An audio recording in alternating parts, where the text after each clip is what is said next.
Boa noite, meus irmãos. Eu quero cumprimentar a todos com a paz do Senhor, amém? Quantos estão felizes com Jesus nessa noite? Amém? Dá um cutucão na pessoa que está do seu lado, vê se ela está feliz, dá um sorriso para esse irmão. Fala assim, que bom que nós estamos aqui. Fala com ele, acorda. Jesus está na casa. Amém? Deus abençoe a sua vida, você que está nos assistindo pelo YouTube, que Deus possa abençoar você também aí na sua casa, que a graça do Senhor possa alcançar o seu coração. Tem um aviso que o pastor esqueceu de falar, nós vamos dar início a mais um curso de membresia. O que é o curso de membresia? Pessoas que vieram de outras igrejas, ou então estão paradas na fé, vieram de outras cidades, elas querem congregar conosco, serem membros ativos, na Igreja Batista Reviver. Você pode nos procurar, procure os pastores após o culto. A gente vai dar início a esse curso de membresia juntamente com a turma que batizou, amém? Então, os irmãos que desejam membrar conosco, se tornarem membros da Igreja Batista Reviver, oficializados para a glória de Deus, nos procure em nome de Jesus. Abra sua Bíblia comigo, carta de Paulo aos Filipenses, capítulo 1, versículo 1, nós leremos até o versículo 6, em nome de Jesus. É o tema da nossa festividade, e hoje é o último domingo do mês de agosto. Estamos felizes porque esse mês Deus nos permitiu celebrar 25 anos, amém? Como igreja do Senhor. Primeira semana teve inauguração da área gourmet lá no Monte. Segunda semana teve batismo. Terceira semana festa. E agora a última semana nós estamos aqui para glorificar o Senhor e entregar a Ele mais um ano da igreja em nome de Jesus. Filipenses capítulo 1, versículo 1, você que encontrou, diga amém. Diz assim a palavra de Deus: Paulo e Timóteo, servos de Cristo Jesus, a todos os santos em Cristo Jesus, inclusive bispos e diáconos que vivem em Filipos.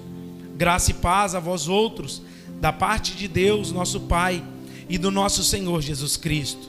Verso 3: Dou graças ao meu Deus por tudo que recordo de vós, fazendo sempre com alegria súplicas por todos vós em todas as minhas orações. Verso 5: Pela vossa cooperação no Evangelho, desde o primeiro dia até agora.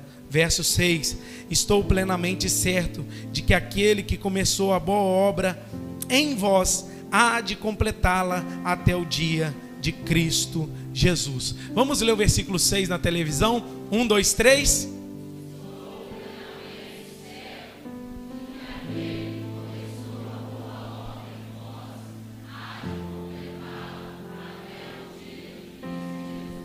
Deus, obrigado pela tua palavra.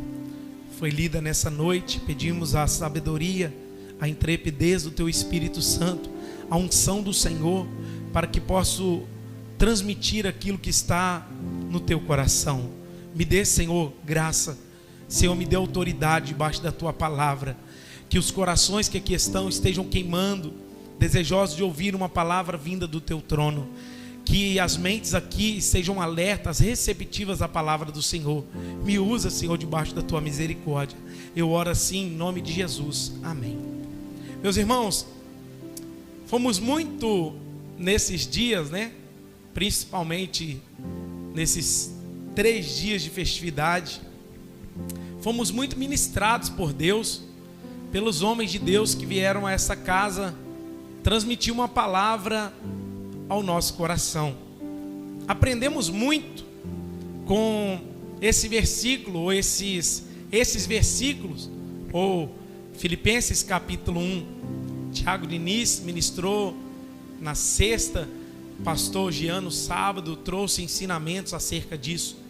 Nós aprendemos aqui que essa carta de Filipos, ou Filipenses, ela iniciou no livro de Atos dos Apóstolos, no capítulo 16, aonde Paulo, ele vai até a cidade, e ali uma mulher chamada Lídia, ele se reúne num lugar de oração. A Bíblia nos ensina que Deus abriu o entendimento da Lídia para entender o que Paulo estava falando. Ela recebe o evangelho no seu coração, recebe os homens de Deus na sua casa, ela e toda a sua casa ali é batizada. Logo depois Paulo segue, uma jovem com espírito de adivinhação. Paulo expulsa o demônio daquela jovem, e Paulo é preso por causa disso, é levado ao cárcere. Depois que Paulo é levado ao cárcere, ele e Silas, juntamente com Silas, à meia-noite, a gente sabe dessa história, cantavam e oravam na prisão. Ali as cadeias foram abaladas, os presos ali foram livres. O carcereiro ia se matar, e diz a palavra de Deus que Paulo diz para ele: não faças isso, nós estamos todos aqui, não fomos embora. E ali o carcereiro, é gerado na vida do carcereiro uma pergunta: o que eu preciso fazer para ser salvo? Paulo expõe para ele o que ele precisa fazer: crê no Senhor Jesus e será salvo tu e tua casa. Ele abre o coração, e ali o carcereiro e toda a sua família são batizados. E ali, em Atos capítulo 16, a igreja dos filipenses começou a florescer na cidade de Filipos. A igreja começou a dar os seus frutos, onde uma mulher chamada Lídia se converte, uma mulher rica. Uma jovem que tinha um espírito de adivinhação escrava também se converte, e um oficial romano também se converte. O capítulo 16 do livro de Romanos aponta para nós pelo menos 3 tipos de conversões. A primeira, da Lídia, uma mulher rica. A segunda, a jovem do espírito de adivinhação, uma serva pobre, escrava. E o terceiro, um oficial romano. Ou seja, 3 classes: classe rica, classe baixa e classe média, se converte ao evangelho. E ali a igreja se inicia florescendo para a glória de Deus. Então Paulo, ele vai fundamentar essa igreja, vai deixar nessa igreja bispos, diáconos, pastores, para levar adiante a obra que ele começara naquela cidade. Só que o tempo passa e Paulo vai ser preso, e ele escreve propriamente a carta aos filipenses numa prisão em Roma, esperando um julgamento. Olha que interessante, ele está na prisão, é sabido de vós que ele estava na prisão escrevendo uma carta, e em todos os momentos dessa carta Paulo está dizendo: alegrai-vos, alegrai-vos no Senhor, alegrai-vos comigo, eu estou alegre por vós. Essa carta dos filipenses também pode ser considerada a carta da alegria, onde Paulo escreve na prisão, não sabendo o que iria acontecer com ele. Ele estava aguardando o julgamento. Paulo poderia sair dali direto para a forca, e é isso que depois aconteceu. Ele não sabia o que poderia acontecer com ele, mas ele está alegre. Por que Paulo está alegre? Por que Paulo está convicto? Por que Paulo está firmado? Porque a alegria de Paulo não depende das circunstâncias na qual ele está vivendo. A alegria de Paulo não depende do momento a qual ele está vivendo. A alegria de Paulo não depende que as coisas estão dando certo para ele, por isso ele está alegre. Não, muito pelo contrário, as coisas estão dando erradas, mas ele se encontra alegre. Porque a alegria de Paulo não depende das coisas estarem favoráveis a ele, ou estarem de acordo com o que ele planejou, pensou e se fez na vida dele. Não, muito pelo contrário, as coisas estão desfavoráveis, as coisas estão contrárias.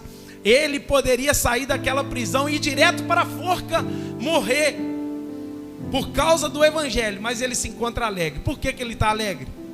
Pergunta para mim, por que, pastor? Porque Paulo não depende das circunstâncias para estar alegre. E a vida de Paulo, aleluia, a vida de Paulo estava baseada em 2 coisas. Quantas coisas? 2 coisas. A primeira, o evangelho de Cristo Jesus.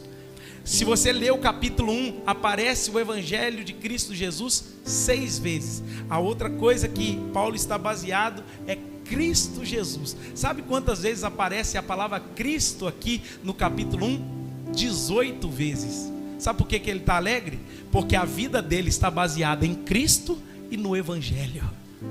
Vou falar de novo. Sabe por que Paulo está alegre? Porque a vida dele está baseada em Cristo, que é o sustentáculo da sua fé, e o Evangelho, que motiva ele a continuar, mesmo preso, mesmo no açoite, mesmo triste, mesmo na prisão, mesmo as coisas não favoráveis, ele está com a vida presa em Cristo Jesus. O que faz Paulo estar alegre aqui, mesmo em meio a circunstâncias difíceis, é estar com a vida baseada no Evangelho, estar com a vida baseada em Cristo Jesus. Por quê, pastor? Porque Paulo não depende de mais nada a não ser viver para a glória de Deus e que o Evangelho fosse anunciado, mesmo Paulo indo morrer, mesmo Paulo sucumbindo, mesmo Paulo indo para a forca, a vida dele está nas mãos de Deus, e ele quer duas coisas: que Cristo seja glorificado e que o Evangelho de Cristo Jesus possa avançar. Em nome de Jesus, se você preocupar com essas duas coisas, eu tenho certeza que nada vai parar a sua fé. Se você está firmado em Cristo e se você está firmado no Evangelho, vai vir tristeza, vai vir luta, vai vir tribulação, mas nada vai abalar a sua vida. Cutuca nesse irmão que está aí do seu lado e fala com ele: firma em Jesus e firma no Evangelho. Fala com ele: firma no Evangelho, firma em Cristo Jesus. A nossa esperança nessa vida não está limitada nas coisas que recebemos ou vai acontecer conosco. Se a nossa esperança está nas coisas dessa vida, nós somos os mais miseráveis de todos os homens. Sabe por que Paulo está alegre? Porque a circunstância não está dependendo do momento que ele está, mas na alegria que ele tem com seu Salvador. Aleluia! Eu estou alegre, por quê? Porque a igreja está caminhando no Evangelho. Eu estou alegre por quê? Porque a minha expressão de alegria vem de Cristo Jesus. Por isso que você encontra com alguns crentes aí na rua, ele está sorrindo, ele está cheio de luta, ele está cheio de prova, ele está cheio de dificuldade. Mas por que ele está sorrindo? Por que ele está alegre? No fundo tem uma esperança dentro dele. No fundo tem uma esperança no seu coração dizendo: se alegre, campeão, a alegria do Senhor é a nossa força. Ei, você precisa se levantar e erguer, porque vem do alto o seu socorro. Estou sentindo a presença de Deus aqui nessa palavra. Tem alguém aqui que pode entender isso nessa noite? Mesmo diante das derrotas, mesmo diante das enfermidades, mesmo estando preso, Paulo está alegre, porque uma coisa ele está baseada: eu quero que Cristo seja glorificado, e eu quero que o Evangelho cresça, avance e seja propagado para todo o povo. Agora Paulo está alegre, porque ele está baseado em Cristo, no Evangelho. Mas ele está citando isso no versículo 3, dou graças ao meu Deus por tudo que recordo por vós, que ele está lembrando da igreja. Isso é maravilhoso, irmãos, que ele traz a sua esperança, o seu coração. A motivação da alegria também é a recordação que ele tem dos filipenses, a recordação que ele tem da igreja. Quando eu lembro de vocês, eu me alegro. Quando eu me recordo de vocês, eu me alegro. Paulo também fala isso para Timóteo: quando eu recordo de você nas minhas orações. Paulo sempre traz à sua memória boas lembranças que ele viveu com aquele povo, e ele está aqui recordando disso.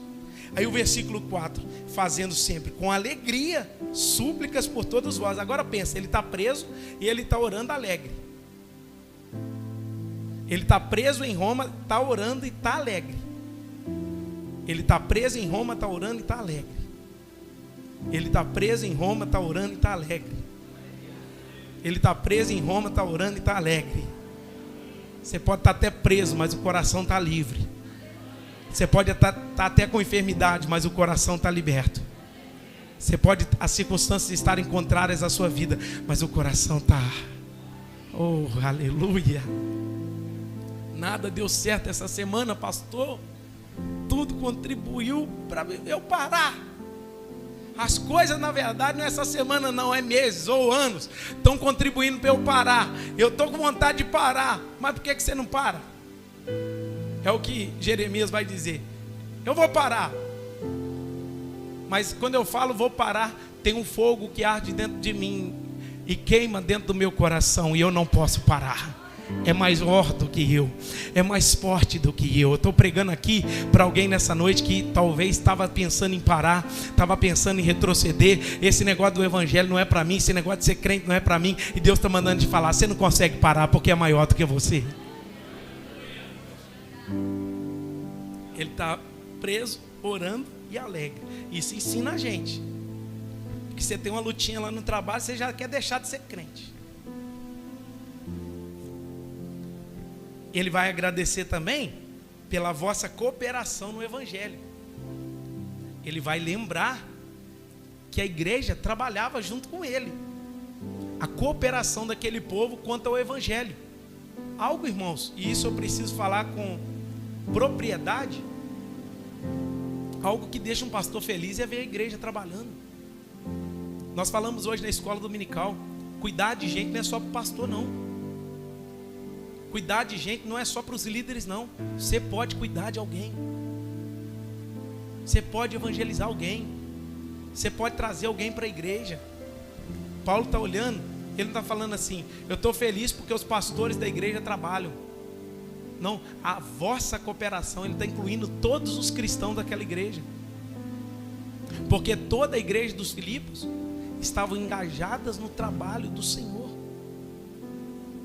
Eu dou graças ao Senhor pela cooperação de vocês no evangelho.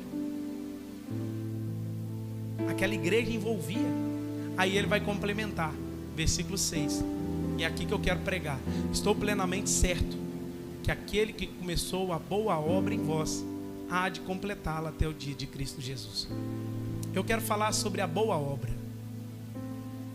Fomos ministrados muito nesses dias, mas qual obra que é essa? Que boa obra que Paulo está falando dentro desse texto? Qual boa obra que Paulo está se referindo no versículo 6? Estudando, a gente vai perceber que ele está falando pelo menos 3 tipos de obras: a obra da salvação, a obra da santificação e a obra do serviço. Primeiro ponto, a obra da salvação. Aquele que começou a boa obra da salvação em vós. A obra da salvação, ela é feita por nós. A obra da santificação, ela é feita em nós.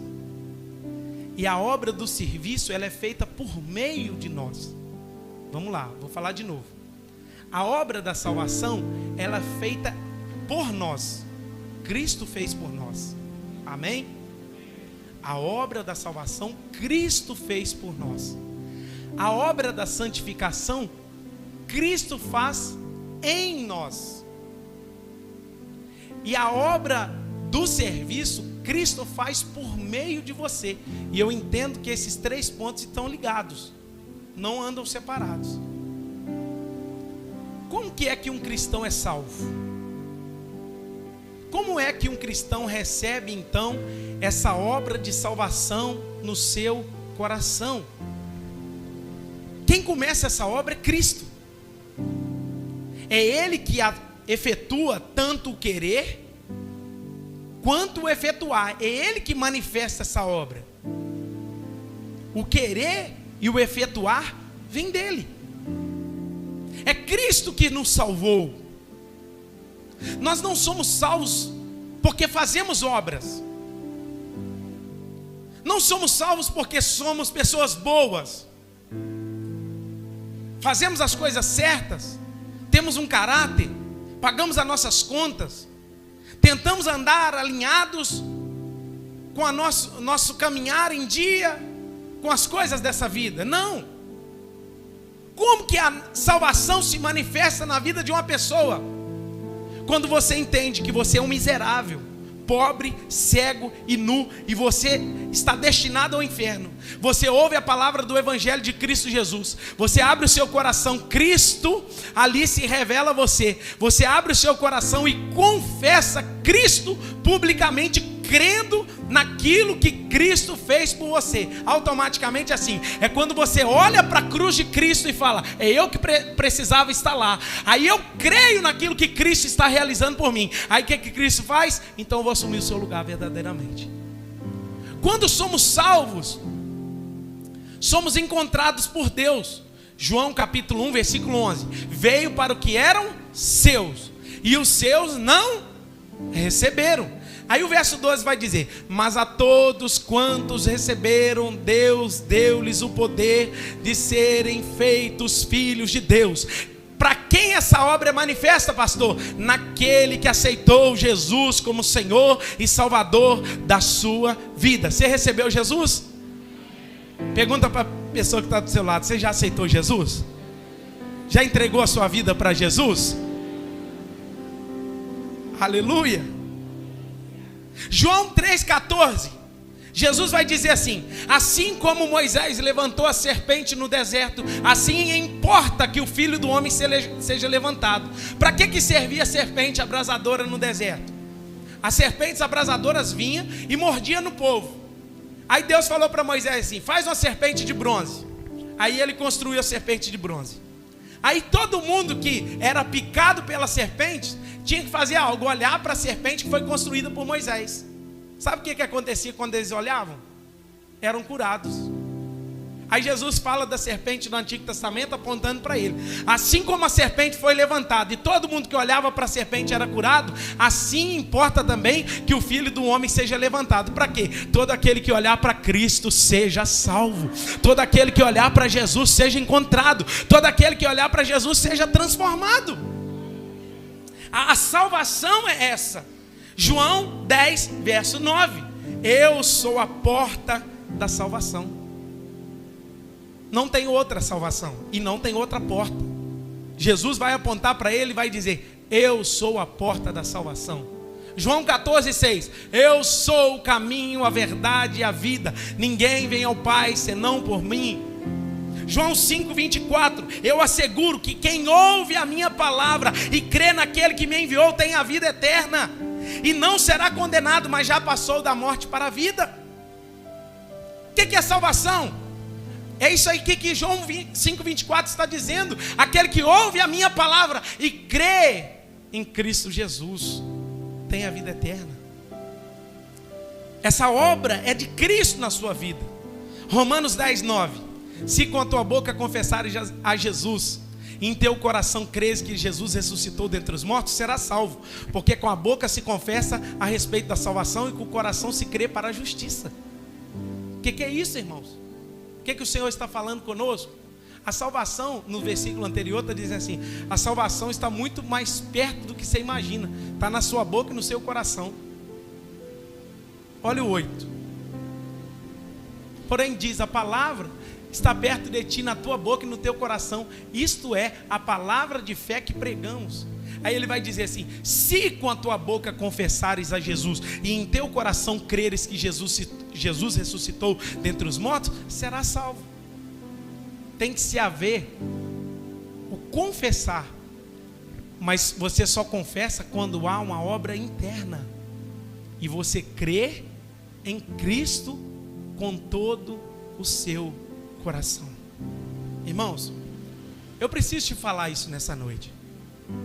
Infelizmente, tem muitas pessoas que pensam que pelos méritos, pelo fato de serem pessoas legais, boas, de caráter, vão para o céu. E não é isso. Porque Efésios, capítulo 2, versículo 8, vai nos dizer, pela graça sois salvos, por meio da fé. É tudo. Não é das obras, não é por meio das obras, para que ninguém se glorie. Paulo vai nos ensinar que a salvação ela se manifesta em nosso coração porque nós cremos no sacrifício de Cristo Jesus na cruz do Calvário. Tem pessoas que estão apoiadas em quem elas são. O seu caráter não te salva. Você fazer coisas boas não te salvam. Você entrar pela porta dessa igreja e frequentar os cultos, mês após mês, dias após dias, ano após ano, não te faz um salvo. O que te faz um salvo então? É você abrir o coração e falar assim: Jesus, eu estou condenado, eu sei que eu estou condenado, eu sou mau, eu sou um trapo de imundícia, eu não presto, eu sou ruim mesmo. Aí quando você reconhece, você clama por misericórdia, aí o Senhor fala assim: vou alcançar seu coração, porque você reconheceu. Por isso que muitas das pessoas lá fora falam que na igreja é tudo igreja dos crentes é tudo ex-alcoólatra, ex-beberrão, ex-prostituta, ex-ladrão, é tudo ex mesmo, graças a Deus. Se não fosse a boa mão do Senhor, se não fosse o Senhor nos conduzir com seu braço forte, se não fosse a mão poderosa do Senhor, quando Jesus estendeu a sua mão, eu era pobre e perdido, sem Deus e sem Jesus, mas Ele estendeu as suas mãos para mim. Você pode agradecer a Jesus? Eu e você não era para estarmos aqui, eu e você não éramos para estar aqui, mas o Senhor morreu naquela cruz para nos salvar. Um dia você ouviu a mensagem do Evangelho, creu no seu coração, a obra de salvação começou em você, e a Bíblia diz que Ele vai aperfeiçoar essa obra até o dia de Cristo Jesus. Só que essa obra de salvação Ele faz por nós, que é Cristo que morre, que é Cristo que toma o nosso lugar. Verdadeiramente Ele levou sobre si as nossas dores, as nossas enfermidades. Nós o reputávamos por aflito, ferido de Deus e oprimido, mas Ele foi transpassado pelas nossas transgressões, moído pelas nossas iniquidades. O castigo que nos traz a paz estava sobre Ele, pelas suas pisaduras nós fomos sarados. Isaías 53 está declarando isso. O que é isso? Uma obra tremenda de salvação no meu e no seu lugar. Vê se esse irmão aí tem cara de salvo.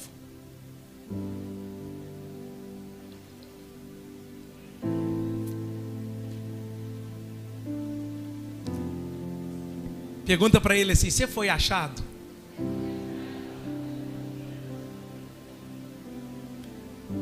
Há alegria no céu quando um pecador se arrepende.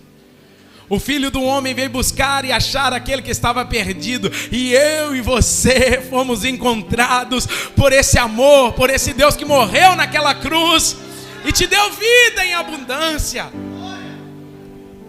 Só que essa obra que Deus inicia, Ele manifesta em salvação, mas não para em salvação.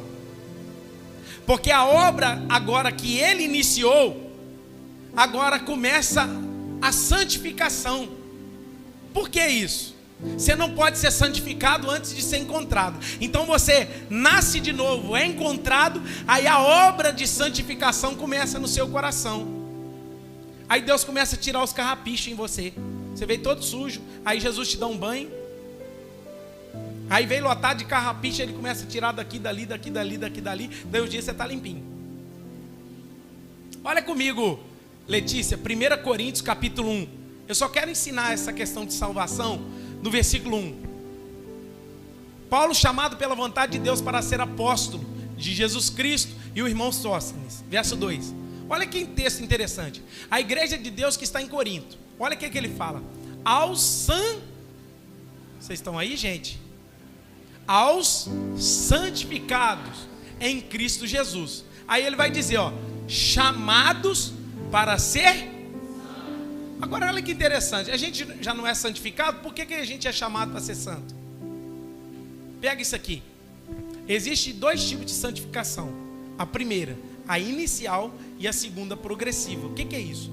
Irmãos, quando a gente aceita Jesus, a gente recebe uma descarga do Espírito Santo. O Espírito Santo passa a habitar em nós, e Ele arranca de nós tudo aquilo que não provém do Senhor.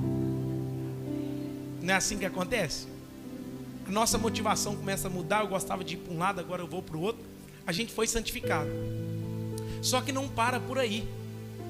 Aí o texto vai dizer, chamados para ser santos. Você continua caminhando e os carrapichos começa a voltar para a gente. Sim ou não? Uns emaranhados de mato começam a agarrar na gente, na lã da ovelha.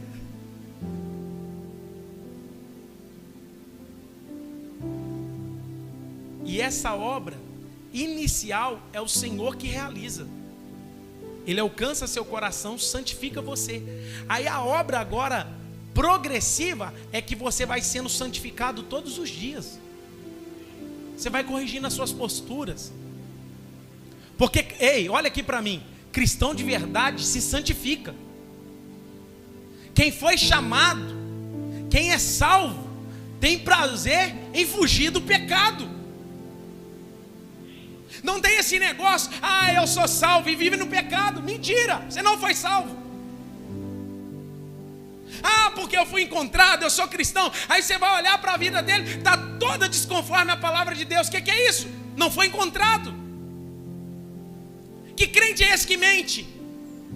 Que crente é esse que rouba? Que crente é esse que compra e não paga? Que crente é esse que está na prostituição? Que crente é esse que está cometendo uma série de pecados? Eu quero dizer para você, quem foi encontrado tem prazer de estar santificando a sua vida para o Senhor. Aleluia. Eles acharam que ia ser picanha.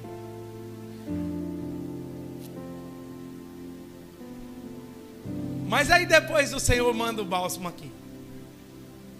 Irmãos, o Senhor falava ao meu coração que todos que foram alcançados por Jesus entram nesse processo de santificação. Olha que interessante, Efésios 1, versículo 4. Abre aí, Letícia, eu poderia. Assim como Deus nos escolheu nele. A gente gosta desse versículo, sim ou não? Deus nos escolheu nele antes da fundação do mundo. A gente até usa assim, eu sou escolhido de Deus. Antes da fundação do mundo, Deus me elegeu, Deus me escolheu, que coisa maravilhosa. Mas olha a sequência. Para sermos santos e irrepreensíveis perante Ele em amor. Sabe o que a igreja gosta?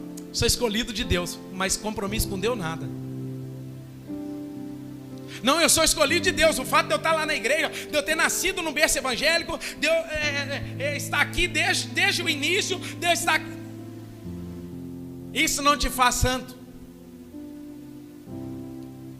Deus nos escolheu nele desde a fundação do mundo e nos chamou para sermos santos. Quem é salvo também é santo. Quem é salvo tem um chamado para ser santo. Viver uma vida irrepreensível. Você sabe o que é uma vida irrepreensível? É aquele que não tem nada de que se repreender. Você vai no trabalho, ele está ok. Você vai na escola, ele está ok. Você vai na rua, ele está ok. O testemunho dele é abençoado. Aonde ele passa, ele está ok. Que é isso, pastor? Porque quem foi alcançado tem prazer na santificação. Outro texto, não precisa abrir. 1 Pedro 1, 14, 16. Olha, como filhos obedientes, não deixem amoldar pelos maus desejos de outrora, quando viviam na ignorância.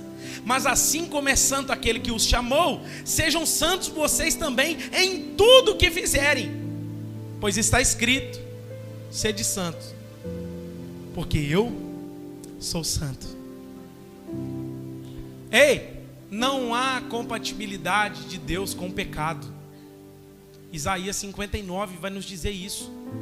A mão do Senhor não está encolhida para que não possa salvar, nem os seus ouvidos agravados para não poder ouvir. Mas as vossas iniquidades fazem separação entre nós e o nosso Deus, e os seus pecados encobrem o seu rosto para que Ele não nos ouça. O que é isso, pastor? Deus não compactua com o pecado.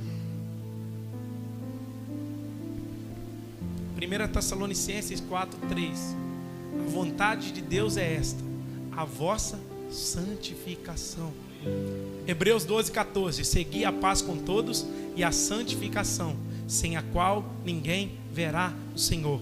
Josué capítulo 3, versículo 5. Santificai-vos, porque amanhã o Senhor fará maravilhas no meio de vós. Você está servindo um Deus santo? Sua boca também tem que ser santa. Aperta o cinto. Se você diz que foi alcançado e vive na fofoca, você não foi alcançado. Se você diz que foi alcançado e tem a língua grande, você não foi alcançado. Aperta o cinto. Se você diz que foi alcançado e ainda tem práticas na sua vida que você relaxou e está nela, você não foi alcançado. Eu não estou dizendo que você vai parar de uma hora para outra.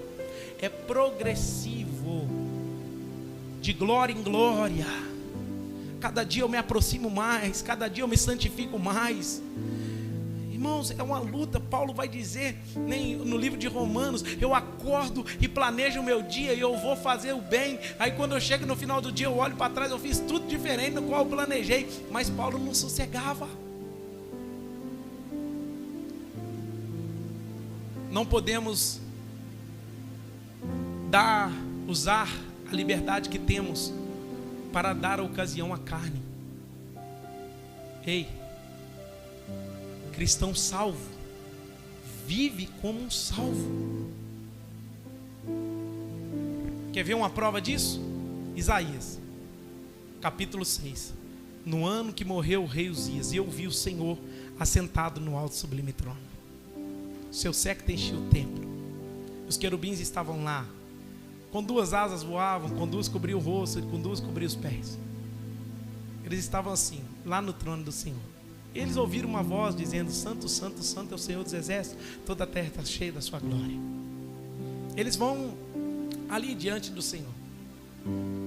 Irmãos, Isaías vai ter uma experiência ali, que ele entra no templo, no ano da morte do rei Uzias. Ele viu o Senhor.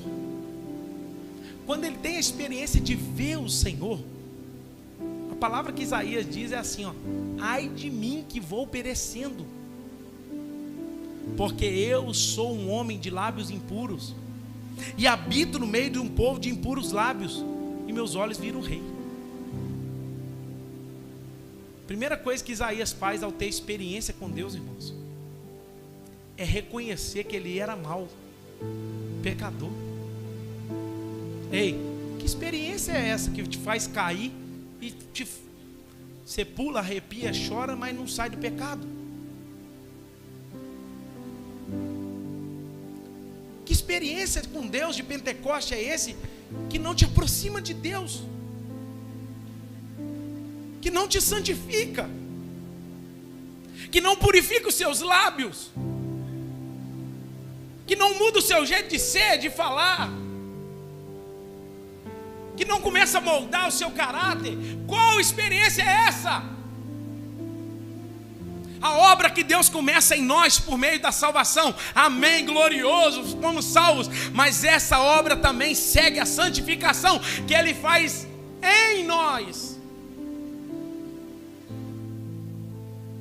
Sabe o que eu quero te ensinar? Pedro, quando tem a experiência lá no barco, em Lucas capítulo 5, Jesus encheu os barcos. Sabe o que ele faz? Afasta de mim, porque eu sou pecador. Ele não se via digno de andar com Jesus. Porque a primeira coisa que alguém tem uma experiência com Deus, quando ele é encontrado verdadeiramente com Deus, irmãos, o prazer dele é na santificação. Vê se esse irmão aí tem cara de crente. Agora vê se ele tem cara de santo.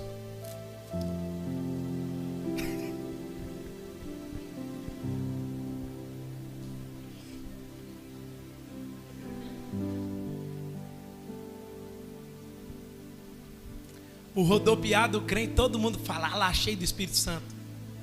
O profetizar, o orar alto, o falar em línguas, todo mundo gosta. Mas o verdadeiro cristão se conhece na sua fala.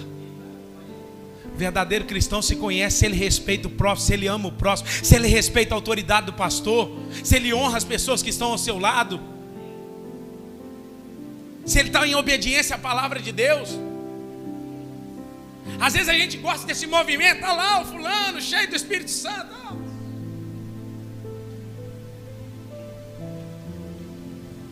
Eu gosto do manto. Eu gosto do fogo. Eu sei que vocês gostam também. Mas isso não mostra nada a respeito de quem é a gente. O que vai falar a respeito da sua vida, irmãos, é quando vier uma proposta indecente, você está sozinho, aí você fala assim: eu honro o meu Senhor, eu amo o meu Senhor, eu não abro mão de nada porque eu amo a Jesus, e se eu fizer, eu estou pecando contra Deus. É ser como José, que a mulher agarra ele pela roupa e fala: vem, José.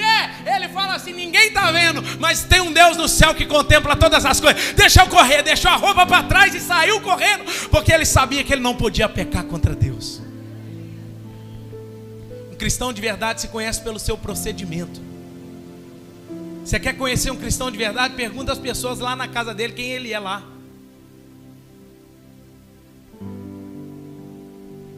Você quer conhecer um cristão de verdade? Você pergunta no trabalho desse irmão aí quem ele é lá. Vou parar por aqui. Já empolguei demais. Então Deus começa a obra por nós, salvação. Segunda obra que Ele faz em nós, a santificação. E a terceira obra por meio de nós, o serviço. Então vamos lá, olha aqui. O que Deus faz? Ele te salva, te santifica e te chama para ser santo. Aí a obra que Ele quer completar na sua vida é por meio de você. O que é isso? O serviço. Mateus 23:11, o maior é o servo. Dentro da palavra de Deus, 1 Pedro 4:10, cada um exerce o dom que recebeu para servir aos outros. Romanos 12:7, se seu dom é servir, sirva. Se seu dom é ensinar, ensine. Eu não estou dando tempo dessa menina abrir, não. Tá, glória. Dentro da palavra do Senhor, João 13:14, se eu, Senhor e Mestre, vos lavei os pés, vós deveis lavar os pés uns dos outros. Todo cristão que foi alcançado por Deus vai manifestar o serviço na vida de alguém. Deixa eu ensinar algo para vocês. Como é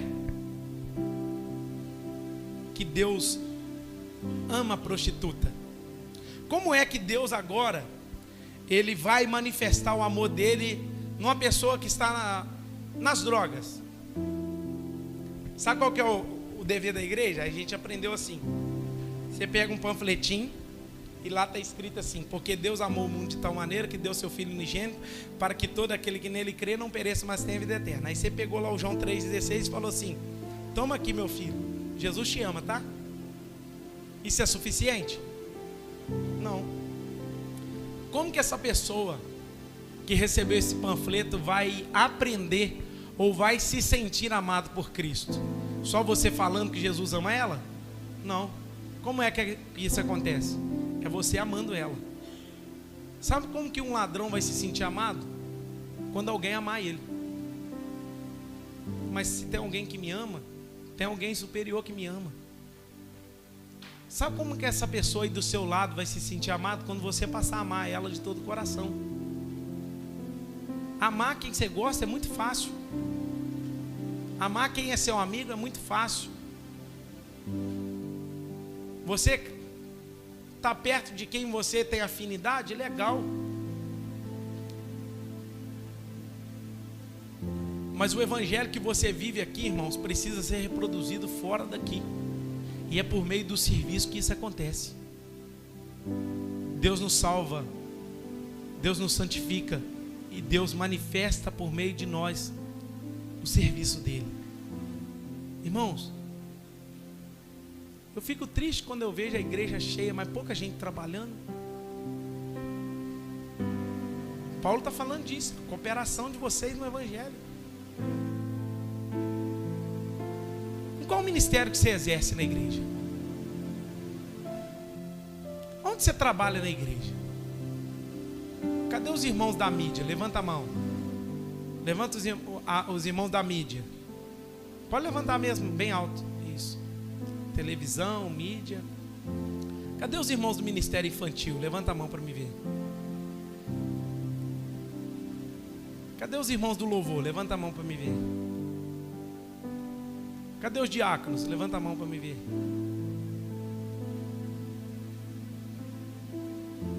Eu não vou perguntar quem não é nada não, que senão...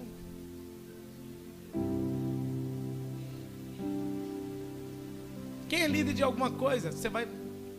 Irmãos, sabe o que eu quero te ensinar aqui? O Deus que te salvou, te santificou, mas Ele te chamou para manifestar o serviço dele no reino de Deus. Aqui tem muito, mas muito, mas muito serviço para nós. Cantina. Cadê os irmãos da cantina? Levanta a mão. É sempre os mesmos. Coitado dos irmãos da cantina. Toma um banho antes e um depois. Quando tem pastel, né?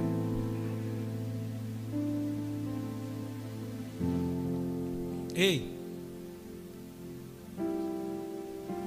chamou para lavar a igreja, limpar a igreja, chamou para trabalhar na cantina, chamou para subir para as crianças, chamou para trabalhar na mídia.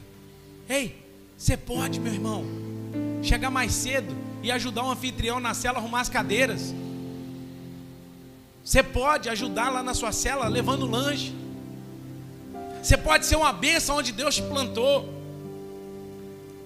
Você pode fazer pequenas coisas para mostrar o serviço no reino de Deus, mas guarde isso no coração. Deus não quer que você faça para ser. Você já aconteceu no seu coração, a santificação se manifestou na sua alma, e aí você manifesta isso. Ei, Deus não te chamou para vir aqui aos domingos ouvir uma boa palavra e ir viver a sua vida durante a semana, não. Deus te chamou para mais.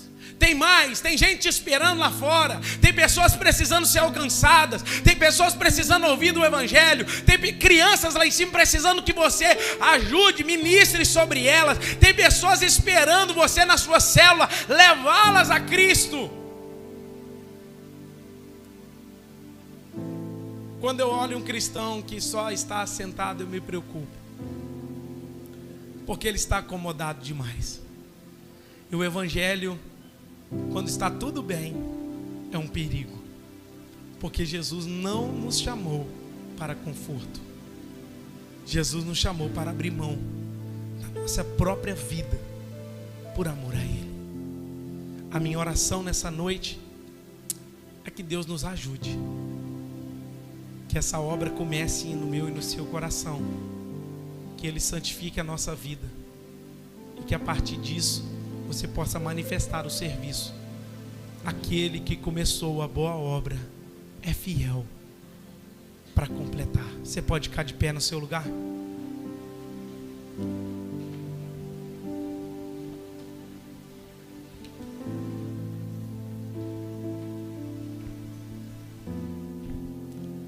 Eu quero fazer uma pergunta. Você tem a certeza no seu coração que Jesus te salvou? Você é um salvo em Cristo Jesus? Jesus alcançou seu coração de verdade. Você nasceu de novo. Se você ainda não tem essa certeza, você precisa dar um passo de fé, reconhecendo que Jesus é o Senhor da sua vida, que Ele é o bom pastor, Ele deu a vida por você, deseja escrever o seu nome no livro da vida. Tem alguém aqui nessa noite que ainda não tem essa certeza e precisa hoje reconhecer Cristo como Senhor e Salvador da sua vida? Eu quero que essa obra comece em mim hoje, pastor. Olha aqui para mim. Talvez você está aí no seu coração dizendo: eu quero que essa obra comece em mim hoje. E Deus está te trazendo aqui nessa casa para ouvir essa palavra e te dizer: essa obra começa hoje no seu coração. Tem alguém aqui nessa noite? Eu quero que você só faça um sinal com as suas mãos. Faça assim: eu, pastor. Tem alguém aí? Amém. Deus abençoe em nome de Jesus. Mais alguém? Levante a mão, por favor. Você que está falando assim: Deus, eu reconheço que eu preciso que essa obra comece em mim hoje. Em nome de Jesus. Você precisa reconhecer Jesus como Senhor e Salvador da sua vida. Você precisa dizer: Jesus, pode começar essa obra em mim hoje. Levante a sua mão que eu quero te conhecer. Em nome de Jesus. Tem mais alguém? Tem a jovem lá atrás, tem aqui no meio. Deus abençoe em nome de Jesus. Tem outra jovem, tem aqui na frente. Deus abençoe. Tem mais alguém que precisa dizer assim: essa obra está começando em mim hoje, Senhor. Essa obra inicia hoje na minha vida. E eu quero entregar e confessar a Jesus como Senhor e Salvador da minha vida. Que Deus abençoe os irmãos que levantaram a mão. Mas agora eu quero fazer outra pergunta. Os irmãos que estão aqui reconhecem que essa obra já iniciou, mas essa santificação, você precisa aprumar mais. Você precisa ajustar mais. Você precisa deixar Deus trabalhar mais na sua vida. Se aproximar mais de Deus. Viver uma vida de santidade. E você que está aqui na igreja e ouviu essa palavra e Deus está exigindo de você mais, eu quero também que você reconheça isso no seu coração, dizendo: está faltando em mim mais. Deus abençoe, Deus abençoe, Deus abençoe em nome de Jesus. Deus abençoe. Eu sei que o Espírito Santo está trabalhando aqui. Aleluia. E talvez você está aqui, está nessa obra que já iniciou, ela já santificou o seu coração, mas você ainda está parado. E reconhece que você precisa sair do lugar. Deus está falando assim com você: meu filho, vamos junto. Eu quero te usar. Eu quero que você saia do comodismo. Eu quero que você saia da área que te limita. Em nome de Jesus. Eu quero que você assim ore nessa noite. Você que está orando, confessando a Jesus como Senhor e Salvador da sua vida, e essa obra está iniciando, ore aí no seu lugar, dizendo para Jesus: Jesus, pode começar essa obra em mim. Você que está reconhecendo que precisa mais dessa santidade, e você que está reconhecendo que precisa sair do lugar, Deus está te chamando para algo maior. E eu quero orar pela sua vida. Pai, em nome de Jesus, nós estamos reunidos neste lugar. E queremos, ó Deus, pedir ao Senhor que vá de encontro a esses corações, essas vidas, essas almas, ó Pai, que reconhecem que precisam, Pai, de iniciar essa obra. Que o Senhor inicie essa obra. Salva esses corações para a glória e louvor do nome do Senhor. Começa essa obra de salvação na vida dos meus irmãos, ó Pai. Em nome de Jesus, esses que estão reconhecendo o Senhor como Senhor e Salvador da vida deles, escreve o nome deles no livro da vida, transforma o coração, edifica, Senhor, e opera conforme a tua vontade. Pai, em nome de Jesus, esses meus irmãos que precisam, Pai, ser santificados, Pai, que a santificação entre, que, Senhor, esse compromisso com a santificação possa estar no coração dos seus filhos. Ó Deus, desperta os seus servos. Em nome de Jesus eu oro, Pai, pedindo ao Senhor que desperte aqueles que já são teus nesse lugar, e que eles possam se mover, Senhor, para serem anfitriões de células, para serem líderes de células, Senhor, para serem professores no ministério infantil, ajudar na liderança de algo. Senhor, em nome de Jesus, está no ministério de oração dessa igreja. Pai, eu quero pedir ao Senhor, toca esses corações, ó Pai, porque a obra que o Senhor vai aperfeiçoar em nós é a obra de salvação por nós, a obra de santificação em nós e a obra de serviço por meio de nós. Ajuda o teu povo. Nós oramos assim, em nome de Jesus. Amém. Você pode aplaudir a Jesus em nome de Jesus?